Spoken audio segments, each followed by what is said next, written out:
Hello, everybody, and for the benefit of those listening on the audio, my name's James, and you're listening to my regular YouTube live stream, Ask James, where I welcome questions from the YouTube community on anything football related. I've got nothing major to cover off other than to say thanks for those who've fed back and obviously perhaps have enjoyed our Patreon content, which has been front of house this week. We've really enjoyed doing our European week on Patreon. We've still got one to go with PSG and Mbappe's new contract later today. But without further ado, let's get into the questions. TJ Powell says, hey James, pretty deep one to start. Sorry everyone. Okay. Would you ever do a follow-up pod about how FPL can affect mental health? I'm taking this year off just to enjoy football. I've heard good experiences of people who've done that, to be honest. People have taken a year out of FPL and kind of ready to come back and do it again, refresh the brain. We've covered mental health in the past, and we will no doubt do it again. I think look, I find it easier because FPL is not the biggest football related thing in my life, right? It's my football team. My football team more affects my mood and stuff. But yeah, look, the only thing I'd add on it on this stage is at the moment it's calm time. We're all just trying to pick a team. We've all got the same budget, the same decisions to make and stuff. But if anybody is struggling with it, as ever, my DMs are open. I always say it. The one reason why my Twitter DMs is open is for people to come and talk, not for people to say thoughts on my draft. Or at this stage, I'm just going to tell you the thoughts on my draft, basically. So, yeah, no, without a doubt, TJ, we will cover it again. We will never shy away from it. So that's a definite, mate. TJ also says, for a lighter question, who's your favourite Premier League goalkeeper who was a bit crap? Looks at list of Premier League teams. It's got to be one of my own, right? It's got to be a Tottenham goalkeeper. I'll say Aurelio Gomez. I think most people thought he was a bit shit. Yeah, it was absolutely brilliant for us in 2009, 2010 when we finished fourth for the first time. So I'm going to say Aurelio Gomez. Neil Thompson says, hello, loving the content this week. Thank you, Neil. Which correspondent preview are you most looking forward to? Oh, that's so difficult to... there's two, I'll say. And I've with good reason, I can get away with it. Correspondent week, by the way, will be 7 days, 20 podcasts in those 7 days. That will be freely available on our normal audio platforms and on YouTube. 10 a.m, 4 p.m, 10 p.m, each day, the UK time, those times, except for the Sunday, it'll just be 10 a.m. and 4 p.m. One with each of our Premier League fan correspondents to really drill into what's happening at their clubs, both fantasy and non-fantasy related, with each of them. The two I'm looking forward to most, look, we've got two guys coming on this year who haven't done a podcast with us yet. So our new Chelsea correspondent, Gary Mantle, who I can see is in the chat. That's Gary Reza on YouTube. So the one with Gary and Nottingham Forest, obviously with Mark Summons as well. Those are the two guys we've not done correspondent week with before. So I guess those two would be the two. I can get away with that. That's not going to offend anyone, is it? FPL Lighthouse says, what did you get up to on your holidays? Worked a lot. No, I didn't work a lot. It was nice to have the downtime from the kind of monotonous stuff behind the scenes sometimes of editing the podcasts and doing the video stuff with Nico and stuff. And the planning for the podcast is always the recording the podcast. I always say is the most enjoyable bit. It's the planning for some of the podcasts, making sure the knowledge is there and stuff is the hard work. So it was a lot of planning went on when I was off, in terms of like all the correspondent week schedule was locked in, the planning for Champions Week, which will be next week. I'll talk about that at the end of the show. A lot of planning went in the background, but also some downtime. We spent a lot of time with Harry, went to the Cotswolds for a week, really chilled out. We did a lot of good things together, just the three of us, me, the wife, and Harry, who's now he's over 3.5 now. I still have to pinch myself about that. It was nice to have a downtime, because we hadn't really had a break really since probably the 2018 World Cup. In any form, we were still podding during that. We was podding like after the England games and stuff, but it wasn't so intense. So it was nice to just chill, refresh. Like, I'm ready to go for the 10-11 months that are ahead before we get to a break next summer. We probably will take a couple of weeks off next summer, I should imagine, as well. Jay Greenham says, hi James, when are you returning with Sky Fantasy football content? Good question. It depends. it depends if you're a patron or not, and it depends how you deem Wednesday's podcast. So next Wednesday's podcast is going to have a lot of Sky Fantasy content. Again, I'll touch on that at the end for our Champions Week. Then we're going to do the following Wednesday, which will be the 27th. Me and Sidge on our Patreon network will do a pod on Sky in terms of definitive rules of Sky, and I don't mean like you get X points for this. I mean kind of when to and when not to make transfers, that kind of thing. And then Wednesday, August the 4th, we'll do our first Open League together, which would be obviously it won't be Wednesday the 4th. Wednesday the 3rd. We'll talk through the teams, the assets of interest. Then on the Friday on the Patreon on deadline day itself, we'll confirm like our Sky final drafts on that. So we'll go Wednesday. I would say it's with Dave Perrin's Simple Goal, who obviously finished second in Sky Fantasy last year. So there'll be a lot of Sky Fantasy chat on that podcast next Wednesday. Lin Tian Bao says, hey James, who do you think will win Love Island? I was going to say I can't think of a single person in Love Island, but I know that Michael Owen's daughter is in Love Island because I saw something yesterday on Twitter about maybe he's going in to see her or something. I couldn't tell you what her name was. Michael Owen's daughter, I don't know. I've no idea, mate. Gary Reza, who's Gary Manawan, new Chelsea correspondent, says, afternoon, mate. If you didn't live in the UK, where would you most like to live? I'd want access to home. So I think something like Spain, which wouldn't be too far to get home. You've got the weather, etc. You could still, go to the Camp Nou every week, for example. So I will say, let's say Barca. Matt Bryant says, James, big thanks to you and others for being so welcoming at a meet-up last month. Very welcome, mate. It was great to meet you.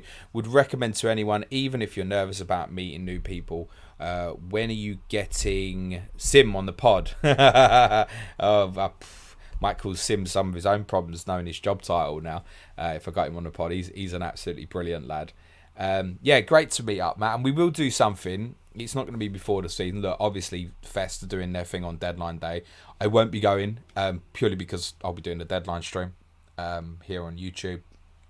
And I know there's a meetup organised by the Always Cheating guys in America. Forgive me, I can't remember the date or where, but if you're out in America, keep an eye out.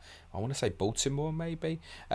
Keep an eye out for that. And yeah, we'll organise more meetups, absolutely. And exactly just to echo what Matt said, the community is so welcoming when you have the meetups. I mean, game week 39, there was a lot of kind of hostility and banter beforehand with the North v South teams. Everyone went for a drink afterwards in Birmingham. It was great. So yeah, listen, 99% of these people in the community are absolutely fantastic. So yeah, if the chance to go to a meetup ever comes up and you think, I don't want to go on my own, trust me, you'll get looked after by people. Esan says, Jed Spence just signed. Here we go from Fabrizio. What do you know of him and what do you think of the signing? I think it's a signing that everyone's known for a long time is going to happen. It was quite speculated on that Middlesbrough were asking for silly amounts of add-ons, like add-on if he makes his first Premier League appearance. Well, you might as well just ask for that money up front. But the fee of 12.5 million now appears quite cheap. Add-ons that could rise towards 20 million. My best guess is that he will become the first choice right wing back at Tottenham, but he's going to have to fight for his shirt. With Matt Doherty's almost certainly not going to leave. Emerson Royal may leave now, potentially. There is some interest from back in Spain. But I do think, obviously, Sergio Reguilon is going to leave. I think Conte is a little bit conscious of, obviously, you've got Perisic's age. He's 34, so he's probably not going to play 38 league games. It's not to say he's not first choice. I do think he will be. Ryan Sessegnon's injury record as him competing with Perisic, Sessegnon's injury record is not good, right, historically. So I think there's a little bit of consciousness that what he would do in that scenario is he would probably play Matt Doherty at left wing back if both Perisic and Sessegnon were unavailable. That would therefore then on the opposite side only leave Spence at right wing back. So Emerson Royal might stay around as well. Therefore he might be competing with two people if everybody's fit. But I imagine it'd be first choice. far more athletic, far more skillful, I would say, than Emerson and Doherty.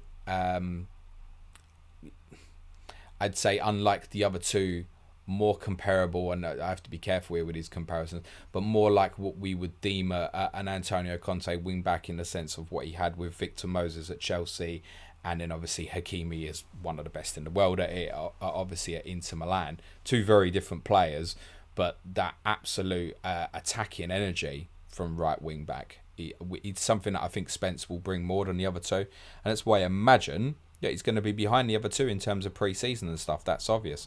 But if he gets up to speed, my guess is he would be first choice. I wouldn't be certain that he starts the season at first choice. That's all I'd say. He'll have to impress very, very quickly, I think. But the intention will be for him to be first choice. Delighted, sensible sign as well in terms of we're short of homegrown players, and that's really important for Tottenham at the moment. So, yeah, winner. Very pleased. Eston's got a couple more. Says, how well do you think Sterling will do at Chelsea? Good deal to you? Yeah, decent deal for everybody, I think. Raheem, by all accounts, sounds like he's probably been looking to go from City for around about 18 months. City have got kind of the money back that they spent on Sterling originally, with just a year left on his contract. They've obviously paid his wages all that time, but then that's sensible from a business perspective. They can reinvest that money.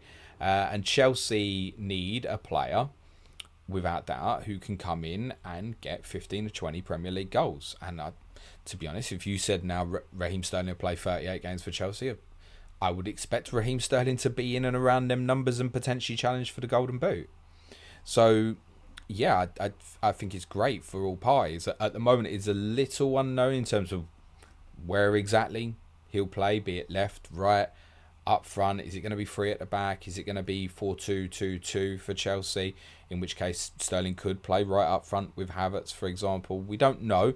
I think it gives them more flexibility. He's great for that, Raheem, because you can just send him left or right hand side of the pitch. You can play him behind a front man. Very modern forward in that sense. I mean, it's a great signing for everybody. I think most importantly, he will add good statistical goal scoring numbers to Chelsea, because I think, like, I don't see Havertz getting more than 15 if he stayed fit all season, for example. And therefore, it's difficult to foresee Chelsea getting closer to City or Liverpool. But with Raheem, yeah, there's potential. There's potential to do it. One more from Essence says, last question, FPL related. Do you view Kulusevski as a good FPL option, considering him but not seeing him drafts anywhere? Yeah, absolutely. Absolutely, I do.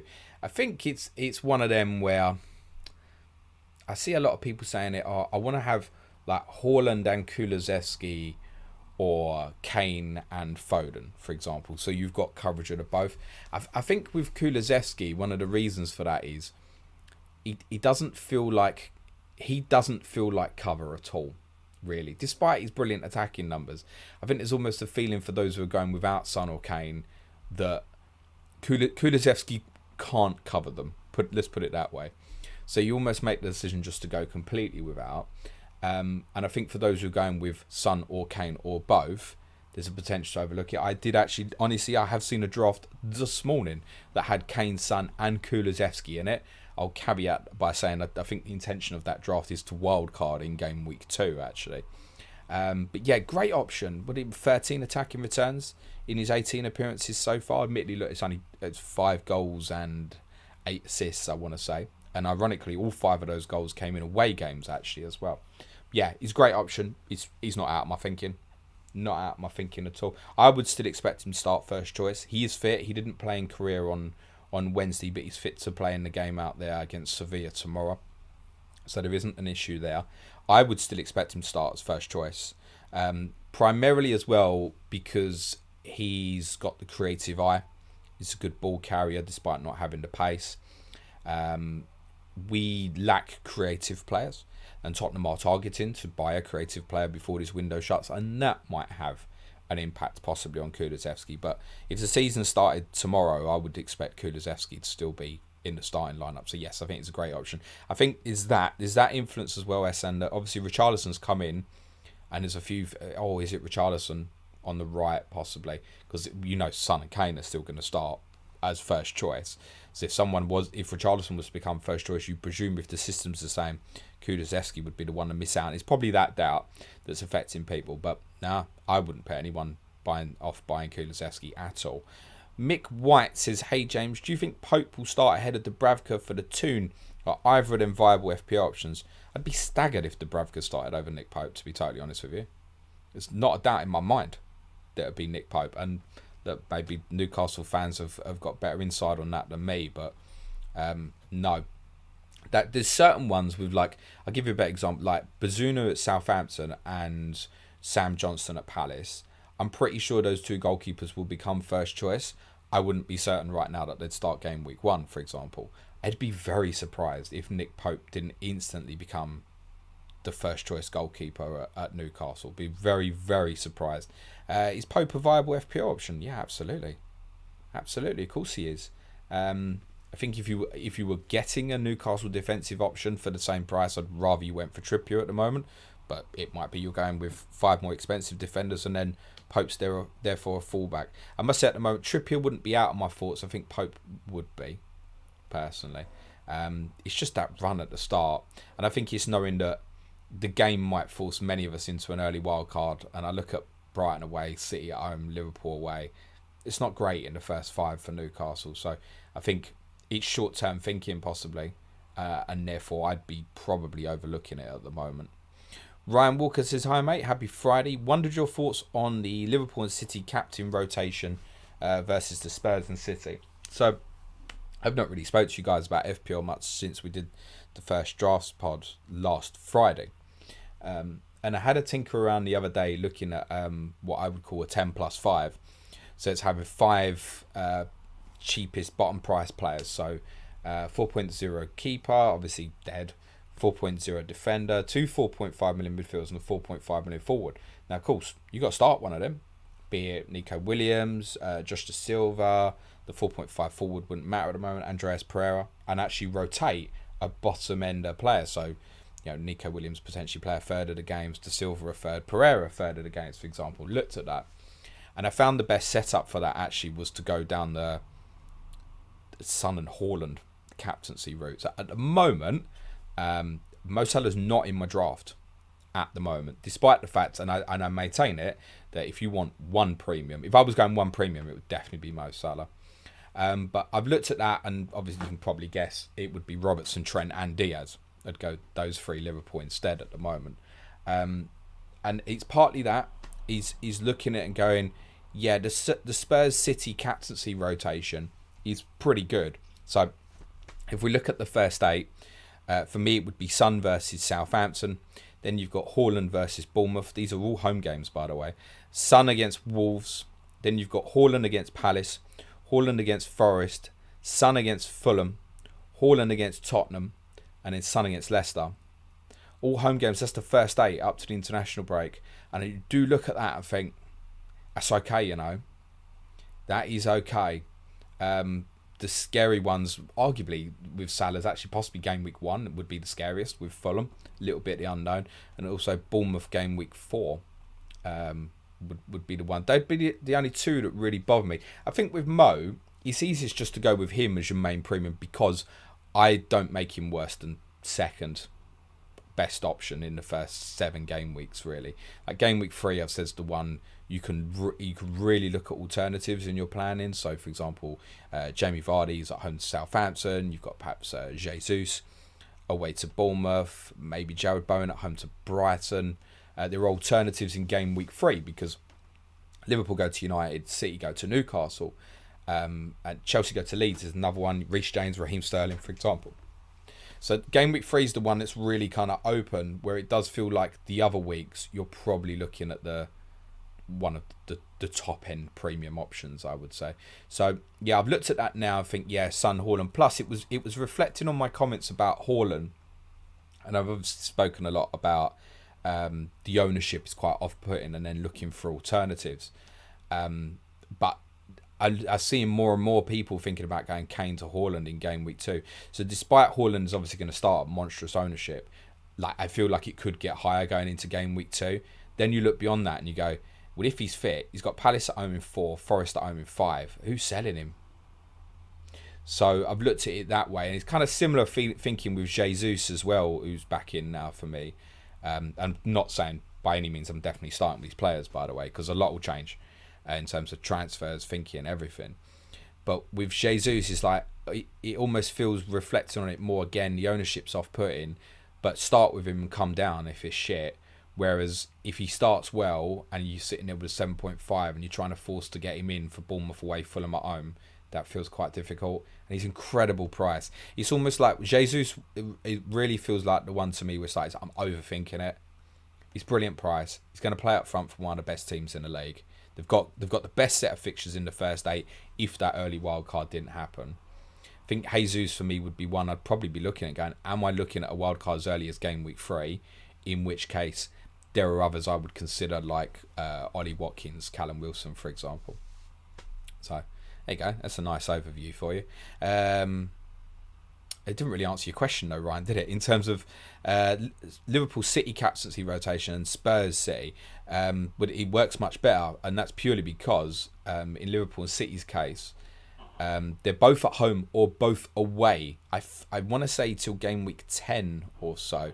And there are certain ones, if you look at, and it is looking quite far ahead, but I've mentioned game week 3. Salah at United, and I know a lot of people say, oh, you battered United. Yeah, that's fine. You want to captain Mo Salah game week 3, of course you can. And the same with Haaland away to Newcastle. They're tough fixtures. Game week 6, Salah goes to Everton, Haaland goes to Villa, for example. These can be De Bruyne, by the way. I'm just narrowing the, you get what I'm saying. Whereas that one, Son and Kane have got Fulham at home. Game week 8, if you're looking that far, Salah goes to Chelsea, Haaland goes to Wolves. Now, Salah scored at Chelsea last year. KDB scored 4 at Wolves, right? But it's another one you go, all right, Son's at home to Leicester, for example. Arsenal go to Brentford. We don't know the form of those two teams at that stage. Chelsea obviously would play Liverpool themselves. But Manchester United got Leeds at home. It's the only week, really, actually, that I identified pre-wildcard where I'd look at it and argue that maybe Manchester United options are possibly best for captaincy. Whereas if I just use Son and Haaland as the example again, that rotates constantly. Home, nice. Home. I mean, from the 8 fixtures, the hardest one you've got there for either it would be Haaland at home to Tottenham in game week 7. Or then Son at home to Leicester game week 8. So you can even narrow it and say, look, I'm going to try this for the first 6. So just to repeat, that would be Son at home to Southampton, Haaland at home to Bournemouth, Son at home to Wolves, Haaland at home to Palace, Haaland at home to Forest, Son at home to Fulham. It's pretty good. So from the rotation, it's much better to do it with Spurs. It's worth saying that the rotation is quite nice with Tottenham and Liverpool as well. If you wanted to go Salah and Kane, for example, you can do that as well. There's more where it would be more difficult not to captain Salah, I think. Something like game week 1, Salah versus Kane. I mean, to be honest, I think probably game week 1, I think Salah's still the best choice away to Fulham. But there was definitely I'm feeling a movement towards the 2 Tottenham boys to compete against it on the opening day. Worth saying, Jamie Vardy shouldn't be ruled out game week 1 either, I don't think. Right, who's next? Ryan again says, given Nico Williams and Pereira, here we go, are cheap starters, is rotating them in the start 11 a viable strategy? Could allow free premiums. Exactly how I've got it set at the moment, Ryan. So the other 2 would be 4.5 million forward and Josh Da Silva at Brentford 4.5. Although the sign of Keane, Lewis Potter might be a little bit of an issue. He may also be an issue for Juan Vissa, who I've been quite high on at 5.5 as well. Ian Parrin's Super Sky strategy expert, says, afternoon James, good to have you back. Assume you agree no matter the match in Sky Fantasy Football is good for the game. What do you make of the positional changes and player pricing this year? So, to answer your first point, Ian, yeah, it's absolutely great that they've got rid of the man of match. I think I've not seen anybody unhappy about that. They either had to bin it or put in something that was more like FPL's system where people could look at it and go, okay, well, statistically, that's the conclusion you come to. Fine. Not that I agree with FPL's BPS system, but it is in place and it is all legit and it's all done off statistics. In terms of player prices, Ian, I haven't delved into the game properly, is the honest answer. I put an 11 in about 5 minutes. Just to kind of set up mini league and stuff, and I'll probably post codes later today actually for people to join in with that. It will be in the bio for all the future stuff we do in terms of, and the FPL Mini League codes in the bio, both on YouTube and the audio platforms as well. So the honest answer is, I've not really looked at it properly at all at this stage. But the feedback I'm certainly getting from our patrons is it's difficult and a lot of split options and stuff. The irony is, Ian, and I'm going to speak to Dave about this on Wednesday on the pod, is Sky, since we've played, has been such a template game. And it looks like it may have opened up, and obviously the lack of overhaul, so there's no kind of wild card for anyone till the World Cup. Whereas FPL now looks like it's becoming more and more template. It's interesting how the dynamics changed a little bit. But yeah, it looks good. The changes they made, Ian, are really good, really competitive. Not everyone will like it because we know a lot of people don't like change, but I think, yeah, it's good. The guys in the background who've developing the game and done the pricing and stuff look like they've done a great job. There are a few that are questionable price-wise. Christian Romero is one that stands out as too cheap, for example. But I mean, there's that every year with FPL, isn't it? In terms of players too cheap and stuff. So that's okay. Essence says, first FPL content, if you could call it that, that I'm consuming this season. Looking forward to your content, James. You're very welcome, mate. I highly recommend catching up on the kind of our season 6 launch, the 5 podcast we did last week, mate. Most of it will still be relevant. Obviously, there's a few clubs bought a few players and whatnot. Brett W says, hi, James. It appears that most people basically have the same team this year. Twitter, podcasts, etc. More so than ever before. Does FPL need to change something to keep it interesting? Well, I couldn't tell you what a single other content creator's draft looks like. I wouldn't have a clue. I'm guessing most have got like Salah at the moment. Most have got Diaz. Most have got Trent. I mean, I can see all that from the ownership numbers anyway. So it's not just content creators and stuff. I think the content creators may have an influence in the sense that more people are absorbing content. So you'll get more people making the same decision. I think that's fairly obvious. But I think that the pricing is what's made some of the ownership numbers so big. It's not that, everyone wants Haaland. Yeah, of course everyone was going to want Haaland. That was obvious, wasn't it? If they'd priced Haaland at 13 million, it's a different conversation, isn't it? If they priced him at 10 million, he'd be in 80-90% of teams, wouldn't he? So it's a little bit cheap for me, Haaland, I think. It doesn't mean you have to have him. Of course it doesn't at all. My opinion, Brett, and I've said this a number of times, I would make everybody's price a lot higher to make the game more competitive and more difficult. But that's not in the game maker's interest. We are not the target audience. The target audience is to keep people interested. Stop having all these dead teams every year. Oh, we got 10 million players. Yeah, but 8 million are robots, mate. And you got another 1 million dead teams and stuff as well. So they want to keep people engaged, get their click-through rates, etc. That's what they want. That's what they want. They want the average guy to be able to log in on Friday, make his transfer, and look forward to the weekend and do the same thing the next week. And the more good players that person can have in the team, the more likely they are to carry on. That's reality. Bernardo says, afternoon, James. Thoughts on Jack Harris as an alternative to Neto? Decent fixtures. His role might change with Rafinha gone and Leeds seemingly doing some good transfer business. Leeds will do more business. They will certainly get one attacking player in. It might not be before the season starts. Jesse Marsh made that really clear. They want another attacking player. What I would say about Harris, I think Harrison's very avoidable at the moment, personally. Not because I dislike him as a player. I started with Jack Harrison last season, so I do rate him as a player. They've got major issues in the fullback areas. And he actually played left back in a pre-season friendly in Brisbane yesterday morning, Jack Harrison. So I'd be very, very cautious of that at the moment. Don't really have options because Aylin's not going to be fit for game week 1. Dallas is going to be out probably till the new year. Firpo's going to be out for about 8 weeks. So they've bought it's Christensen, isn't it? The right back they brought in. So he'll play at right back. That's fine. Left back is short on the ground at the moment. So they may add in that area as well, which would be beneficial. Otherwise, I wouldn't say it's impossible that Harrison might start the season at left back, which would be really bad, right? In terms of, are you looking at him as a fantasy asset? I wouldn't go there at the moment. It wouldn't be in my thoughts, I think, to look at a Leeds attacker at the moment. Are the fixtures that good? I spoke about this on one of the pods. It might have been a Patreon pod we did last week, actually, in fairness. Leeds opening fixtures. Leeds as a whole, as a sum, one of the best opening sort of 7 game weeks of any team. Let me break it down. Wolves at home game week 1. Well, they're not in the best place at the moment. They've had Nathan Collins. Does anybody batter Wolves, really? Southampton away is, that's open field with Saints. You either get a brilliant Southampton or you get a rubbish Southampton. But it's their first home game. So just look at them first 2 games. What do we actually think Leeds will do in those 2 games? Now, listen, they could get 6 points. They could also get none. Then it's Chelsea at home, obviously tough. Brighton away, stingy as. And Brighton have an incredible record against Leeds as well since Leeds come back up. Then, okay, there's 3 very good fixtures. Everton, Brentford, Nottingham Forest. But is Leeds' start, as an overview, brilliant start. When you actually drill into the games, do you really want it?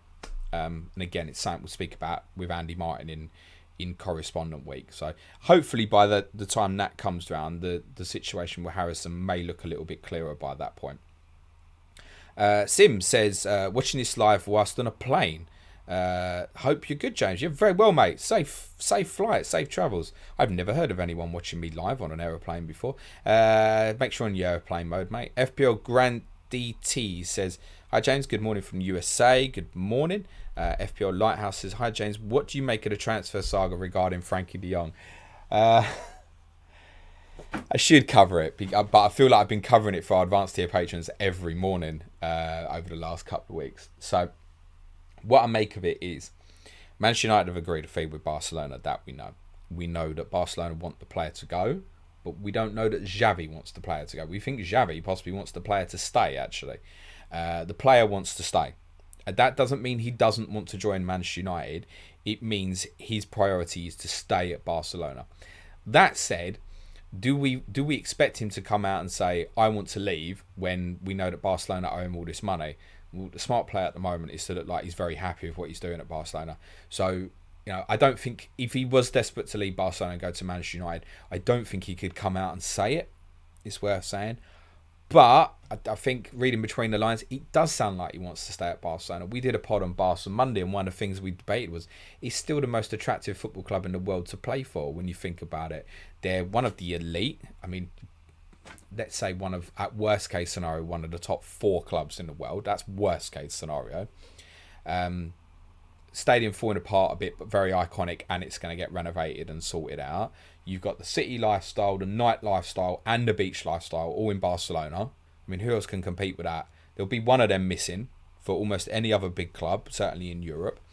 So Barcelona is still such an attractive proposition. If you're happy at Barcelona and you're playing every week, what are you gonna leave for? What are you gonna leave? Because some of the stuff they're doing off the pitch is it's not dodgy, but they're gambling against their future, is what I would say, in terms of they've sold like 15% of their TV rights for the next 25 years. They're bringing future income in now because they're desperate, basically. And it's what's mainly allowing them to try and continue to compete. But for what they want to do this year, they need at least one big outgoing. And the only one on the face of it right now is Frankie de Jong. My guess is it will happen. And he probably will join Manchester United. But I'm not convinced it'll be before the season starts. I really, really might drag, actually. Chris Jargo says, hi, James. What is your plan of action regarding your first sub? Sacrifice a premium place in defence for a 4.5 enabler. Go big at the back and wait for a midfield gem to turn up. Thanks for the question, because I kind of already covered it. And that's not saying that's my plan, the kind of Williams, Pereira, De Silva rotation. But that's what it is at the moment. I'll be totally honest with you, I've really not thought about FPL much this week at all, because the content we've done, we did a really heavy week of FPL content last week, and we've not done a lot of FPL content this week. It will come back to FPL heavier content next week, and then extremely heavy the week after. So I've had my initial thoughts, I've kind of stepped back a little bit. So in terms of what's my plan? Ain't no plan, mate. How long we got to season starts? Was it 3 weeks today? Ages yet. So no final decision made. The thing is, you can have things like Zinchenko looks like it's going to go to Arsenal, and I'd want to know what the impact is in terms of where he's going to play. What are Chelsea going to buy? What price are these guys going to be? The things that change the thinking at the moment. So I'm not locked into any plan at all. Darren Malloy says, who do you reckon is the safest 8 million midfielder to pick, but not necessarily the best? It's a really good worded question. Safest. Saka. Saka's probably the safest, isn't he? Just from the perspective of definite starter. And what I mean by that is not likely to be rotated. Like, we know Diaz is first choice, etc. But there probably will be some rotation. Same probably applies to Kulusevski at certain points as well. Saka, that's safe. Great fixture list. Definite first choice. Is he going to be the highest scorer of them 8 million midfielders? My opinion would over the course of a season, my opinion would probably be no. At the moment, Diaz is the one sitting in mine. But then Diaz has to sit there, really, when the draft doesn't have Salah, I think. So there are knock-ons. I don't think it's straight. It's not straight as going, who's the best 8? It depends a lot on the rest of your squad as well, right? So, but for the safest, I'd probably say Saka. Paul H says, hi James, which Spurs defender do you think will be the best FPL pick this season? I'll answer that better in a couple of weeks, but right now, Ivan Perisic, mate. And it seems most people agree with that sentiment. Perlo's Pen says, if Chelsea get Koundé and Kimpembe to complement Koulibaly, can they challenge for the league? That'd be the triple Ks, wasn't it? Yes, they can, as long as Raheem Sterling gets the goals that we know that he's capable of, would be the answer to that. The thing with Chelsea is they strike you more like they could have games where they'll draw 0-0 or draw 1-1 in a game that Liverpool or Man City would win the same game. Does that make sense? So it's really putting the ball in the onion bag important. If they don't improve defensively, then I find it almost impossible to foresee them improving on third. They could definitely finish third again. But I'd find it difficult to foresee them mounting a proper challenge to the top two. That back three would be great, but it would also be brand new. And you can't afford a slow start in this league. You start giving Liverpool, Man City 7-8 point starts at the start because you're trying to implement new players in, etc. You forget it. The other thing is, I know you have to forgive me. I don't know if any of those three players can speak English. So what's the good? If none of them speak English and they're all going to play together, I mean, admittedly, it might speak a different language together. I don't know. Might all speak Spanish or French, for example. I suppose they would possibly all speak French, maybe. Maybe they get around it that way. But who leads? When you put a whole new defence together, I don't think you'd necessarily expect it to work straight away. But it would certainly be dominant, be good on paper. Thiago Silva, don't write off. It's still getting that team if it's a back three. David Tyner says, which current Premier League player will become a Premier League manager in the future? The first name that came to mind, honestly, was Jordan Henderson, actually. Was the first name I thought of. I'd have a bet on Eric Dyer, maybe, actually, from Tottenham at the moment. I'm just thinking about my own team. Jordan Henderson came to mind straight away. So I'll stick with that and not dig my own grave and say any more. FPL Sky Blue says, hi James, quick question. Do you know much about Coventry's new signing, Dermy Lusala? You can probably guess from the way I said his name. I haven't got a clue, mate, so I'm not going to blag it, mate. No, I don't. Nick Tanner says, hi James, with Jed Spence rumoured to join Spurs, I think it's more than a rumour now, Nick, do you think Emerson would be on his way out? Doherty first choice, Spence second. Thanks for the question, Nick, but I have kind of covered that already earlier in the stream, so I'm going to jump on to try and get through a few various questions. God, that was difficult. Pranav says, does signing Sterling make Chilwell less appealing, assuming Sterling will be inside forward, meaning Chilwell will not be in goal-scoring positions? Well, why have we assumed that Sterling's going to be the inside forward from the left? No. I mean, I wouldn't read any. I'd be way more interested in Ben Chilwell at the moment in terms of what system Chelsea are going to play. Would be way more interesting. And by the way, just on that, I think back four is potentially bad for Reece James, not necessarily bad for Chilwell. Back three would presumably be good for both, but either way, I almost feel that Chilwell is a guaranteed offensive option, whereas there are certain system uses for Reece James, like right-sided centre-back, like a more withdrawn defensive fullback to allow bias to the left-hand side, where James may actually be less appealing than Chilwell. I'd be more likely, as long as Chilwell's fit and looks fitness-wise decent in pre-season, he'd be very close to being in for myself. He's not at the moment, and neither's Reece James. But Chilwell's the more likely, I think, for me, of the two. We're kind of reading into something we can't answer yet, Pranav. Let's see what we get from pre-season. Certainly wouldn't be making assumptions. Carlos Bama says, what about just attack game week 1 and 2, then wildcard, so at least you have some data? Carlos, this is a strategy I spoke about on one of the podcasts last week. I'm trying to think which one. Sorry. Shit. I can't remember which one. But I spoke, in fact, on Fridays. I did a draft on the podcast last Friday. So it was called First Draft, Season 6, Episode 5, where I showed a draft for playing the game for 2 weeks and then wildcarding. So I'd reference to that. Yeah, I don't mind it. I've said I think a lot of people will get forced into wildcarding quite early. Jim Pro 100 says Son or Kane. For me, it's Sonny. Listen, I say what I would say with them. Any given week, any one have scored the other. For me, it's Sonny. The additional potential 15, 16 points for clean sheet, Sonny across the season. The extra point for the goal adds up, makes a difference in my opinion. Harry's numbers under Conte, absolutely fantastic. But then again, you look at 2022. Anyone did the quiz the other day? Highest scoring player in the Premier League 2022 is Heung-min Son. It's worth saying second is Harry Kane.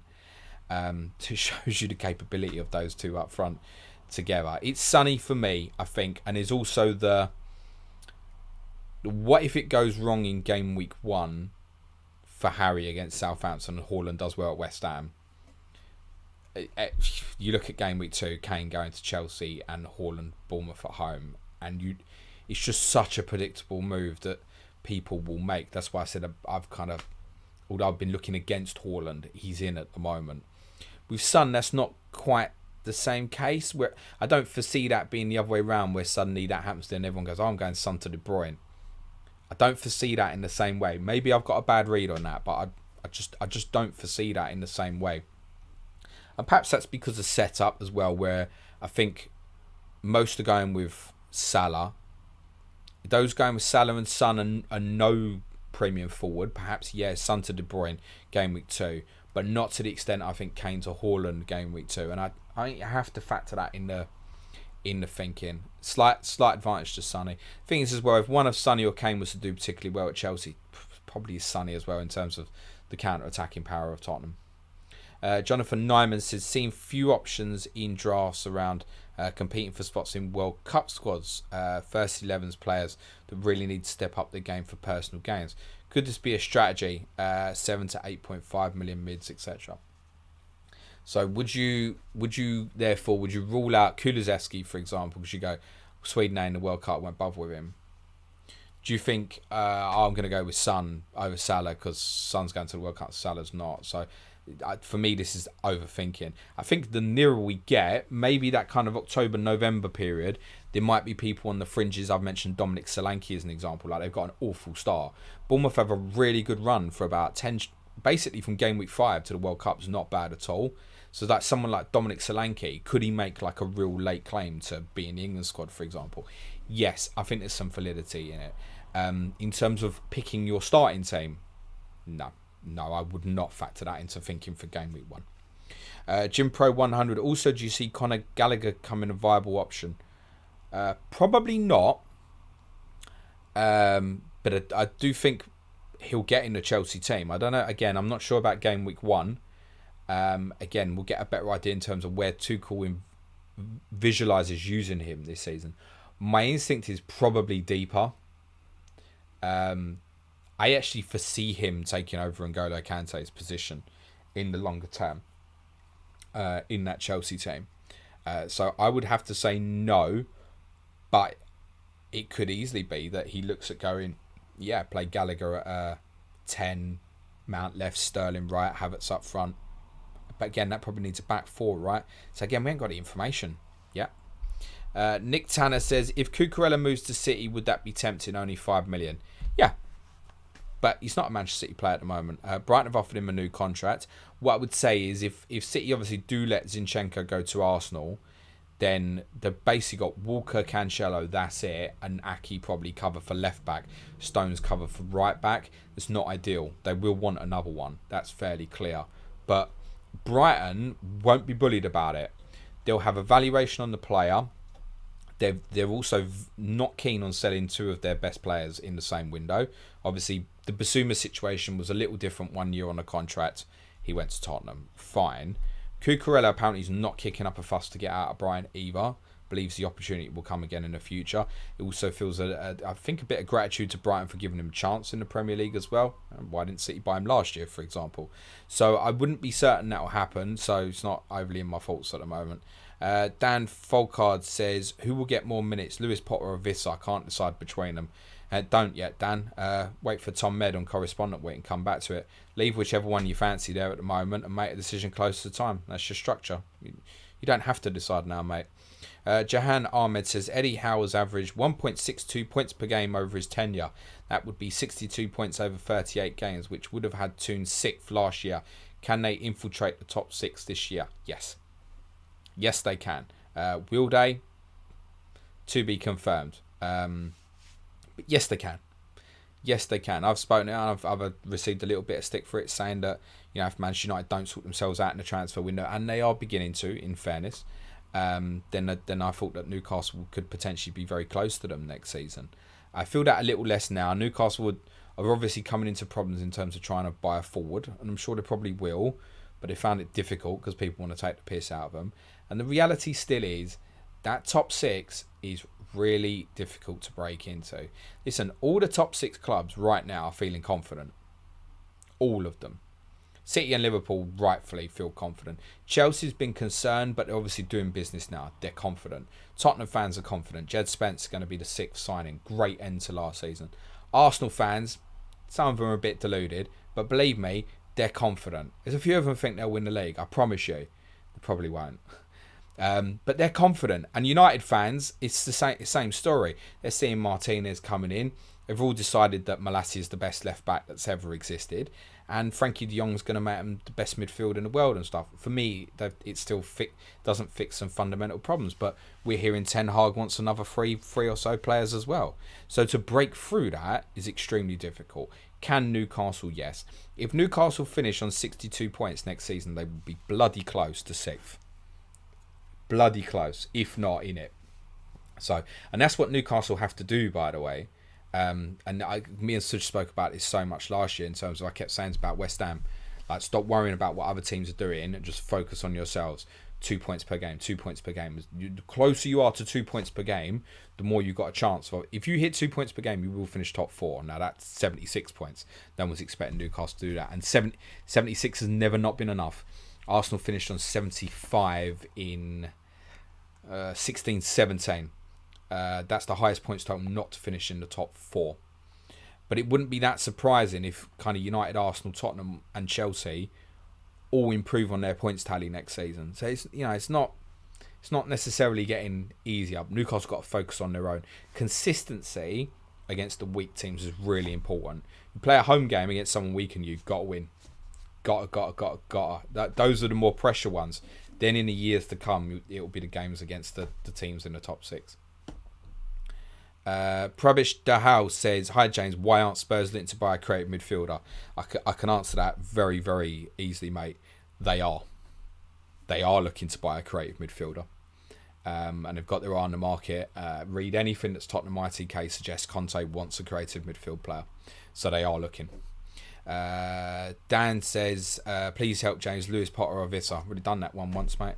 Hafiz says, Cancelo and Neto and use my transfers on my 8 million mid spot or Mahrez and a rotating. I'm bored already, mate. Cancelo and Neto and use my transfers on an 8 million mid spot or Mahrez and a rotating foot. Yeah, first option, mate. Richard Saunders Irving of Wilson Fulham. You want to know about Harry Wilson? I'm not sure what the question is, mate. Yeah, potential. I think he's trying to tell me he's going to score opening game. Okay, that's great, mate. Plowboy says, if mental health suffers long term because of FPL, then you need to stop playing altogether. Life has enough triggers for our pitfalls without electing to subject ourselves to more. Listen, I've said that in the past. I've said if people generally getting down about FPL, stop playing. But it's worth saying that not everything's negative, right? A lot of people get really good escapism from FPL. feel like they belong to the community and stuff as well on Twitter, in terms of content creation, socialising. You got spaces now and stuff. So listen, there's a lot of good. There's a lot of good mental health that comes out of playing FPL for many. Yes, I do agree. If you're already suffering, if FPL is generally affecting your mental health, my general advice would be stop playing. But the danger with that is it can act as a little bit of a vice, if you will, and some people use it as space in their life, and sometimes people then feel they have to fill that space with something else. And at least with FPL, you're not losing money or anything. So, but again, as I said at the start, if anyone wants to come into my DMs and discuss, I'm more than happy to do what I can to help. The answer, Ploughboy, is yes to your next question, which I won't read out loud. FPL Penguins has been loving the pods from you lads. Was listening to your Tottenham one yesterday on my daily walk. Yeah, they can get really good when we both have a bad result at the weekend. Penguins also is currently on a 5-2-3 formation, the hourglass formation. I'm okay with it, mate. Won't rule myself out of it, particularly if another good 4.5 midfielder stands out. Ploughboy says, James, can you rate Caicedo, please? Yeah, good player. Wasn't expected to have the impact that he did in the second half of the season at Brighton. Well, I say the second half, it's probably not true. They said last few months, in fairness. Really talented boy who's already getting admirers from bigger clubs than Brighton, with respect. And I would expect him to be a regular starter for them this year. But if you're asking that from an FPL perspective, you know what Potter's like, right? I don't think I even need to say any more than that in terms of what he does with the team sometimes. FPL Penguins says Diaz should be nailed on for Fulham game. Jota out injured. The scan needs to, I mean, unless it's been announced in the last hour, obviously I need to assess the scan with Jota. It's no guarantee that it's bad. The scan might show nothing. Matthew Price says, hi James, how are you today? I'm very well, thank you. After seeing you playing Game Week 39, when will you be signing for Spurs as they need a creative midfield player? And you played well. I appreciate that, mate. Not bad for a somewhat overweight 5'4" bloke, I suppose. I did okay. It's in my brain. I can see things picture-wise. No, I'm probably not in the running for being creative midfielders, but I played too deep, holding midfield, mate. I'm the deep line playmaker. Sean Lapthorne says, hi James, do you think Haaland really starts game week 1? Fair chance he comes on as a sub or is eased in somehow? Thoughts? Why wouldn't he start? That's all I'd say. Tweet it later, Sean. Put it on Twitter and at me and tell me why you think he won't start. Listen, he might be injured, but why is he not going to start? They clearly got a change of philosophy in terms of what they want to do this year. Why is he not going to start at West Ham opening day? I don't get that. Nelvin says, thoughts on Sterling, just joined. I have covered Nelvin, but thanks for the question. I'm going to cover a couple more and then I think we're done. Kumar says, hi, I hope you're having a lovely day. What do you think about freemium with rotating 5 million-ish defenders and midfielders from West Ham Wolves? I have to say, I said last week that I really wasn't happy with the idea of free premiums. I looked at drafts and didn't like them. I have seen a couple that are okay. I think the one real give up of the free premiums is you haven't really got any of them 8 million midfielders, and it feels like there's too many potential good options at that price range to be in a position where you've got like 5-3-2, you've got like Salah, Son and Neto or something like that. It just feels... Now listen, you can sacrifice one of them premiums. Do you need 3? Really? I don't think so. I think that if you're looking at 3, you've probably decided in your mind, I'm going to guess you've decided you want to go with Salah. That's my guess. Make a decision between the other 2, really, I think. Can you do it? Yes. I have seen some that are not bad, as in they don't look bad, but I think they have structural problems that have potentially got issues further down the line. Sean Cadian says, is Jesus the best forward to start with in his price range? Depends. How long do you want it for? So if it's 2 weeks, I'm going to say no. I'd look at probably Ollie Watkins or Callum Wilson. If you're looking at 4 weeks, then yeah, it's Jesus for me. Notorious Nerd says, thoughts on the way Robert Lewandowski is handling his transfer request. Will it damage his legacy? What's he done? He's at training and stuff, isn't he? Have I missed something? Unless I've missed something in the news this morning. I don't see what he's particularly handled badly. Like, he's at training and stuff. I think he's probably told Bayern that he would like a different challenger going to Barcelona. But Barcelona got to show the readies to Bayern. Because Bayern aren't doing business. So, damage his legacy. I mean, like I said, unless something's coming out in the news the last couple of hours, I've missed it. I'm possibly overlooking that, mate. Has Ronaldo damaged his at Manchester United? They'll soon, if he scores game week 1, everyone will forget about it. Mark Erkstein says, Ekiteke struggling to get a move to PSG. Should Newcastle welcome him if he knocks on the door now? No, because the reason that happened wasn't the player's fault. Newcastle had a deal with the French club. Forgive me. Was it Metz? No, it's not Metz, is it? Anyway, they agreed a deal with a French club, and the player had agreed terms with Newcastle, and the agent kept moving the goalposts in terms of what he wanted extra. And Newcastle warned him, and eventually they told him to piss off. They cut the deal, and that's what they have to do. Because once Newcastle start doing silly stuff for agents, everyone's going to try and take the piss out of them. So actually, I think it's worked out best that Newcastle pulled out, because it sends a message saying, look, you're not going to take the piss out of us just because we've got the money. So I think Newcastle did right, and they should look elsewhere. They are looking for a profile of player similar to Alexander Isak at Sweden, from the things I've heard. David Toft says, do you think Son is a greater Mins risk than Kane this season with Kulusevski and Richarlison in the mix? Not particularly. Kane will play more minutes just because there's more games where Son will come off with like 10 minutes to go and stuff, I think. No. Conte absolutely adores Sonny. He properly really does. So, no, I'm not concerned. I think in terms of rotation, there'll be a little bit for all of them. I mean, I've mentioned obviously about the Tottenham Man City rotation, for example, for captaincy. The elephant in the room, of course, is that Fulham fixture comes around in game week 6, and that's the weekend before the Champions League starts. And there's every chance even Kane might get a rest in that game, which is nothing to say. What's to say that Mo Salah definitely plays at Everton in game week 6 if they've got, I don't know, Real Madrid in the Champions League on the Tuesday? And we're not going to know that when we pick our teams at the start, right? Who's playing on the Tuesday in the Champions League that week, for example. So, I mean, that's the elephant in the room. We'll have to deal with that as and when it comes around once the draw's made. Which is, I will tell you, will be just before game week 4. Be the draw for the Champions League group stage. And then to come round quick. Yes, that's the elephant in the room. Will they get rotated? Yes, I think that's obvious. Kane and Son are not going to start 38 games this season. Even Harry Kane. If Harry Kane's fit, he's not going to start all 38 games. Unless Tottenham went out of Champions League early, for example. Kumar says, I have to say I didn't want to look at Man U, but Martial is hot in this pre-season. Maybe he can change my choices heavily. Yeah, is he going to start ahead of Ronaldo? I know they're playing right now. I don't know the score. I know they were 1-0 down. I'm sure they're probably winning now, judging by what you're saying. Is he going to start ahead of Ronaldo? Let's see how United look going into the final week, right?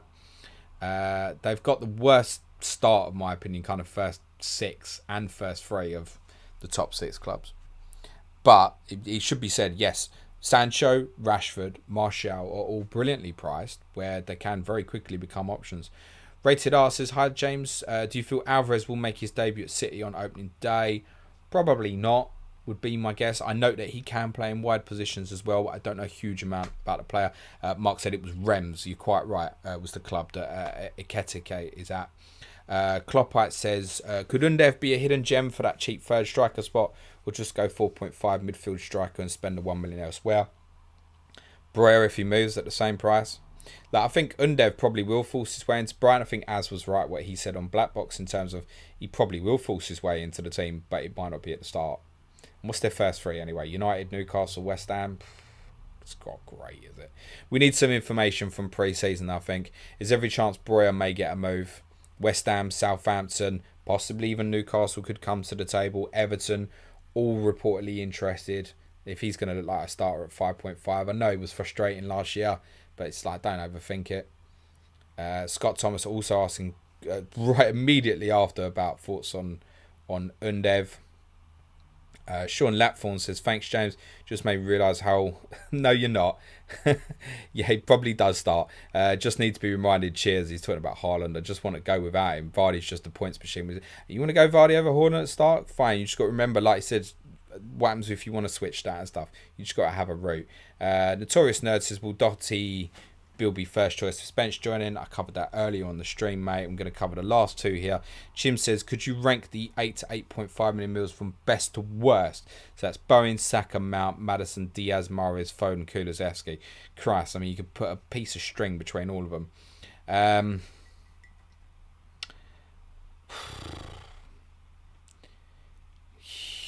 I mean, do you know, none of them are bad. None of them are bad. I don't even want to. I think because of price at the moment, probably put Bowen last. But I have played around with drafts with him in, actually. Because I'm conscious he could be quite difficult to get to, for example. All of those players you mentioned options. I'd argue put Mahrez second to bottom at the moment. I think Luke, FF Scout Luke, has kind of spotted something interesting where there might be concern about Mahrez and Haaland playing together at the start till they acclimatise with each other in terms of pressing from the front. They might struggle. So Mahrez not keen on at the moment, but then the reverse therefore is true of Foden. Mount I'm not massive on at the moment. Saka says good fixtures. Maddison had a brilliant end to the season. They've got two really interesting home games at the start. I feel like Maddison's won it short and then potentially move. Saka I've already spoken about. And Kulusevski I've spoken about. Diaz would be top for me. I'd arguably put Mahrez bottom. That feels so wrong. Denver CPT786 gets the last one. Says Marshall Wilson for the first 6 game weeks if this was your only choice. First 6? I mean, it doesn't have to be, does it, to book it in that far?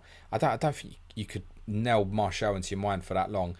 And Wilson, I'd look at that period, Brighton, City, Wolves, Liverpool, 2-5 and go, ugly. So I'd arguably say Ollie Watkins. Knowing that could get me a bit longer game week 4 and then move on. There's definitely ones where, like Watkins to Solanke, for example, and then move the money around are quite interesting around game week 5, possibly. Something to note.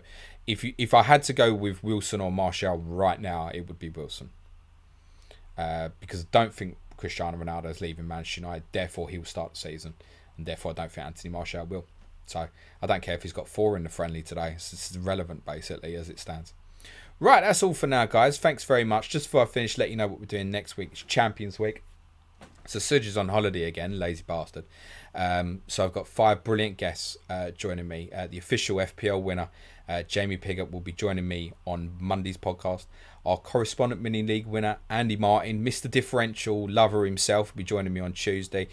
Dave Perrins will be joining me on Wednesday. Finished top 20k in FPL and finished second in Sky Fantasy. So we're talking about Sky Fantasy predominantly on that one and his experience. Thursday, Cole Bonzo, I'm going to introduce you, Man City fan from United States. He finished about 2,500 overall last year, was our advanced tier mini league winner on our Patreon network.